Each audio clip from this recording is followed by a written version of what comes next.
Two drivers leave for work at the same time every morning. Same commute distance. Same grocery run on the way home. Same school pickup loop on Thursday afternoons. One of them is driving an electric car they bought for less than a used appliance. The other one is driving a gasoline vehicle they cannot afford to replace because the cheapest new electric car available to them starts at nearly $35,000. That gap, roughly $25,000 between those two realities, is not a technology gap. It is not a safety gap. It is not even a quality gap. There is a car in production right now on roads in Europe and Latin America that closes it almost entirely. Americans are not permitted to buy it, not because it failed any test, not because it does not exist, because a trade policy decided they could not. That car and the company behind it is the story this video is about.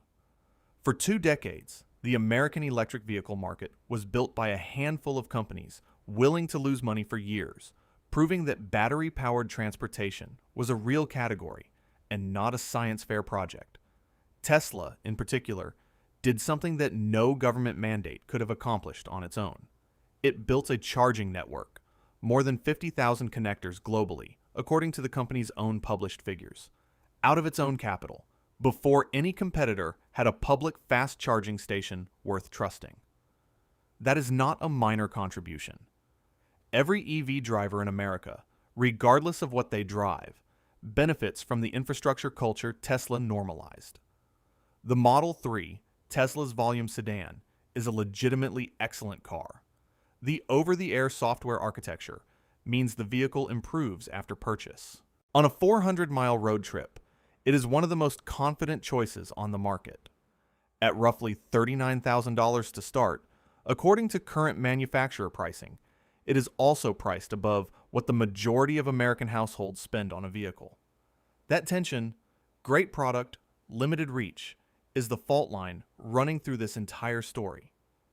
Tesla makes great cars. Nobody is arguing that. But the question has never been whether the Model 3 is worth buying. The question is who actually gets to buy one. The answer in the American market is a shrinking slice of the buying public. And the company that figured out how to reach everyone else is BYD. Their Dolphin hatchback retails at approximately $9,700 in its home market of China, and under $20,000 in several European and Latin American markets, according to regional sales filings and manufacturer pricing. BYD is currently the world's largest electric vehicle manufacturer by unit volume, selling across more than 70 countries. In the United States, you cannot buy one. A 100% tariff on Chinese-made passenger vehicles, raised in 2024 from the prior rate of 25%, makes legal importation commercially impossible. The next 4 sections are not a referendum on whether the Dolphin is better than a Model 3 in every dimension. It is not. They are a breakdown of what American consumers are forfeiting, in real dollars across real years, because this car is not on the menu. The first advantage shows up the moment you sign the purchase agreement, before you have driven a single mile. The acquisition cost barrier is where most EV conversations end for the buyers who need electrification most. A first-generation EV buyer driving a 12-year-old sedan, spending roughly $280 a month on fuel and maintenance, runs the math on going electric. At $9,700 out of pocket, the Dolphin is a cash purchase, or a loan payment well under $300 a month. The fuel savings start immediately, and the payment does not eat them. Compare that to the American market's current entry point. The cheapest new electric vehicles available in the United States sit in the range of $27,000 to $35,000 before incentives, according to manufacturer pricing. The federal tax credit of $7,500 requires the buyer to carry sufficient tax liability to capture it, a condition that excludes lower-income households almost by design. After the credit for qualified buyers, the effective floor is still roughly $27,000. Financed over 60 months at current mid-range auto loan rates, that is a payment in the neighborhood of $460 to $520 per month. For a household earning near the national median, that is not a financial upgrade. That is a financial trade-off. The underlying chemistry that makes the Dolphin's price possible is BYD's Blade battery, a lithium iron phosphate cell architecture that carries lower raw material costs than the nickel manganese cobalt packs used in most Western EVs, according to battery industry analysts. The cost savings flow to the sticker price without requiring a subsidy to make the math work. Over 5 years, the acquisition delta between a $9,700 Dolphin and a $35,000 American entry-level EV runs to roughly $25,000 before a single repair bill or fuel comparison enters the picture. That figure, by most measures, exceeds the total 5-year fuel cost of the average American commuter.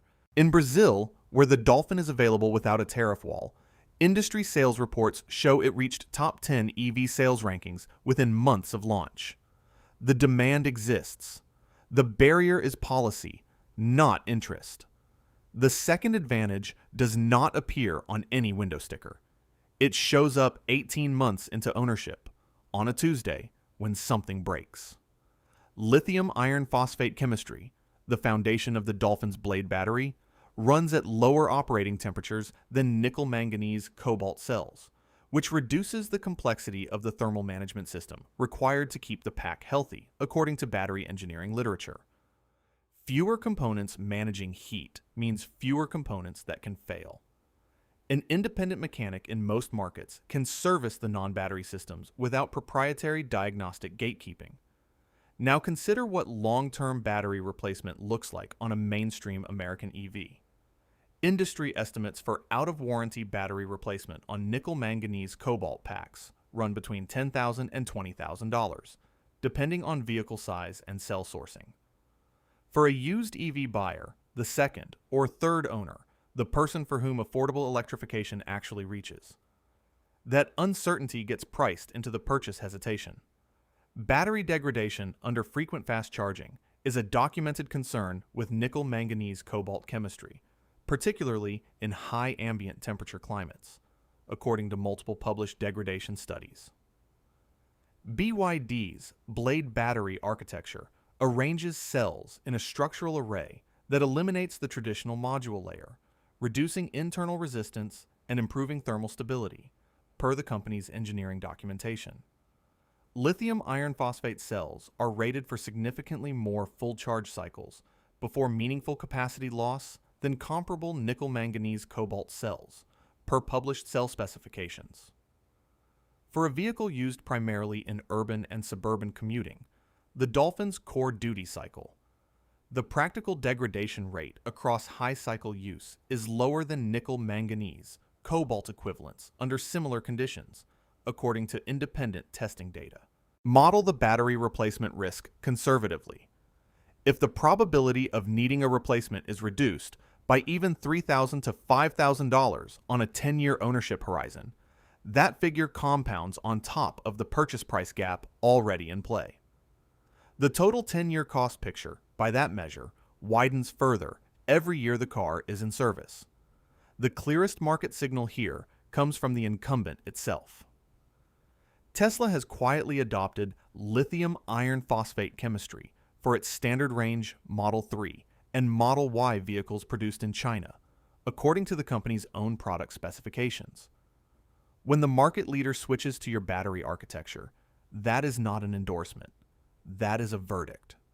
The third advantage is invisible until you try to charge somewhere that is not a premium fast charging network, and then it defines your entire ownership experience. The scenario is a commuter without home charging, an apartment dweller, a renter, someone using public level 2 or DC fast charging as their primary power source.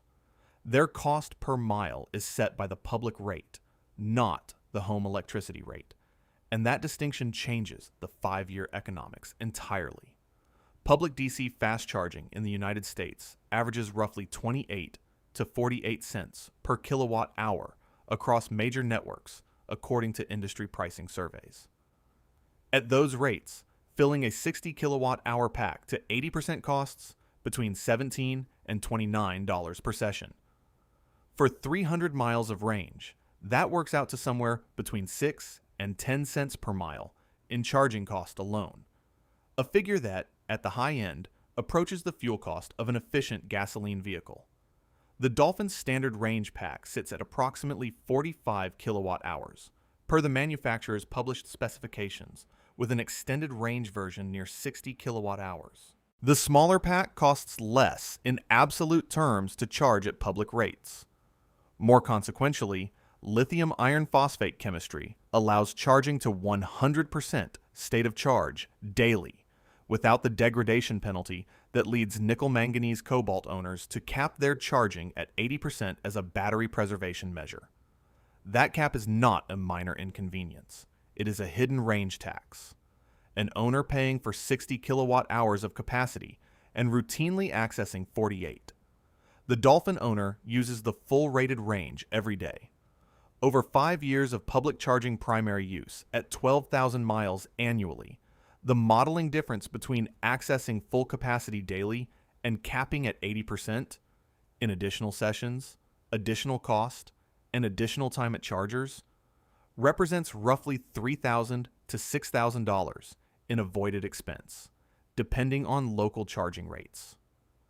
Fleet procurement data from European taxi and ride-hail operators, where vehicles charge to 100% daily, shows a documented shift toward lithium iron phosphate platforms specifically because the chemistry tolerates maximum utilization charging without accelerated degradation. The operators running the hardest duty cycles made the same call. They just made it years ahead of the American consumer market. The fourth advantage is the one no manufacturer puts in a press release because it requires admitting that ownership ends. 3 years from purchase, the original buyer sells. The second owner, likely someone entering the used EV market on a tighter budget, is the person for whom affordable electrification actually delivers on its promise.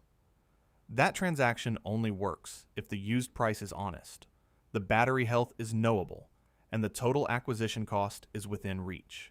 3-year-old American EVs in the original $25,000 to $35,000 range have posted significant depreciation in the used market, a pattern widely reported in automotive trade press through 2023 and 2024. Battery uncertainty in used nickel-manganese cobalt vehicles, without accessible state of health certification available to the average buyer, creates hesitation that suppresses prices and complicates the used market case for electrification.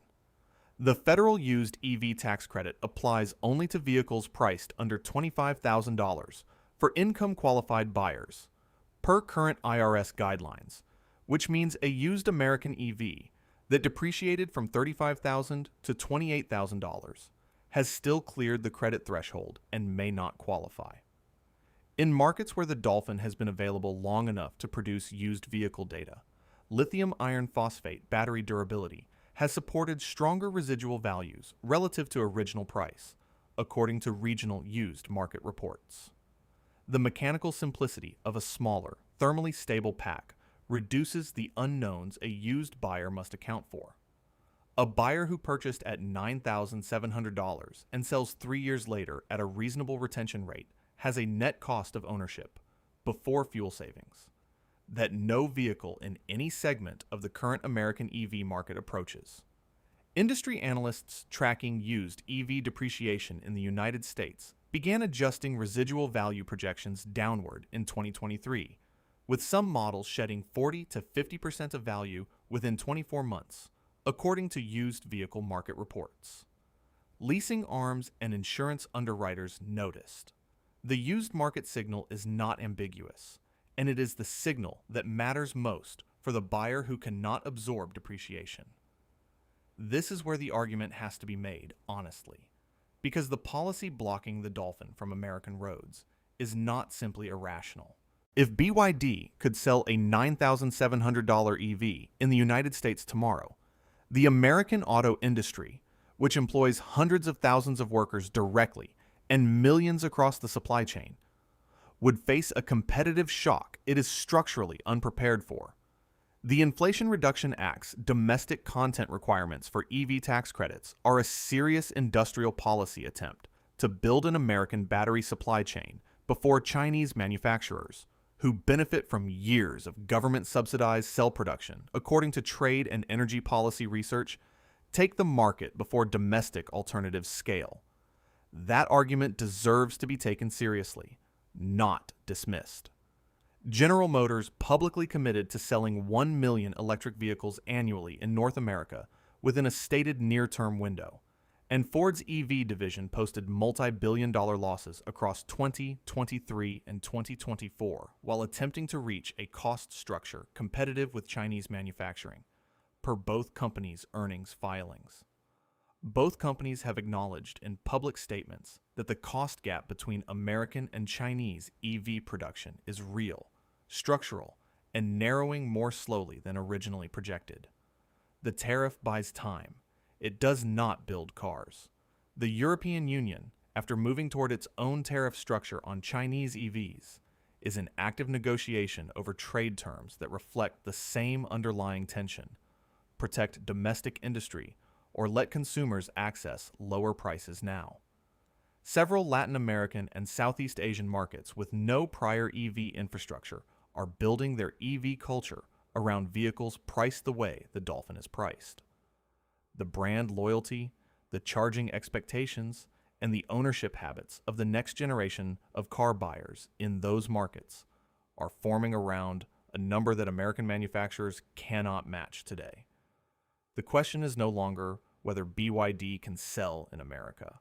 The question is what American EV adoption looks like in 2030 if the new vehicle price floor never drops below $28,000, and whether the buyers priced out of that market simply stay in gasoline vehicles for another decade while the window for meaningful adoption narrows.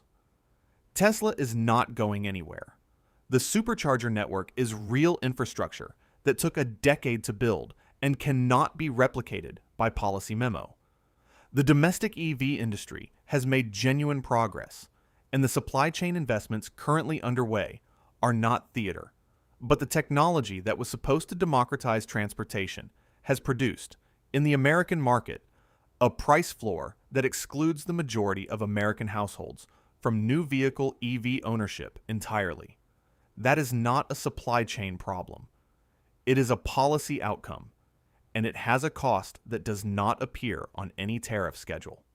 Somewhere tonight, in Sao Paulo or Warsaw, someone bought their first electric car for less than a used economy sedan.